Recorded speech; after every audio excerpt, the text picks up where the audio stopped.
ಬೆಳಗಾವಿ ಜಿಲ್ಲೆಯ ಚಿಕ್ಕೋಡಿ ತಾಲೂಕಿನ ಶಿರಗಾಂವ್ ಗ್ರಾಮದ ಪಿಕೆಪಿಎಸ್ ಚುನಾವಣೆಯ ಕೊನೆಯ ದಿನವಾದ ಇಂದು ಹಲವಾರು ನಾಮಪತ್ರಗಳು ಸಲ್ಲಿಕೆಯಾಗಿದ್ದಾವೆ.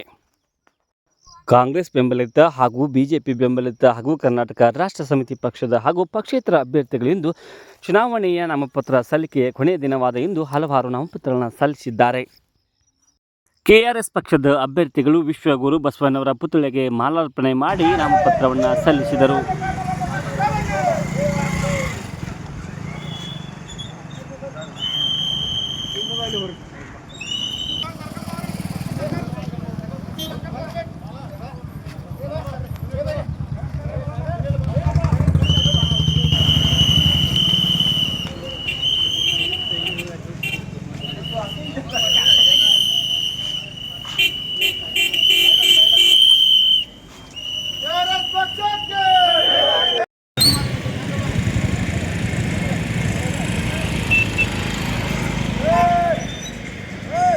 ಕೆಆರ್ಎಸ್ ಪಕ್ಷದ ಅಭ್ಯರ್ಥಿಗಳಾದ ರಾಜೇಂದ್ರ ಹುಕ್ಕೇರಿ, ಮನೋಹರ್ ದತ್ತು ಕುಂಬಾರ್, ರುದ್ರಪ್ಪ ಕುರ್ಣೆ, ಅಜ್ಜಪ್ಪ ಶಿಂಗಾಡೆ, ಬರ್ಮು ಉದಗಟ್ಟಿ ನಾಮಪತ್ರ ಸಲ್ಲಿಸಿದರು.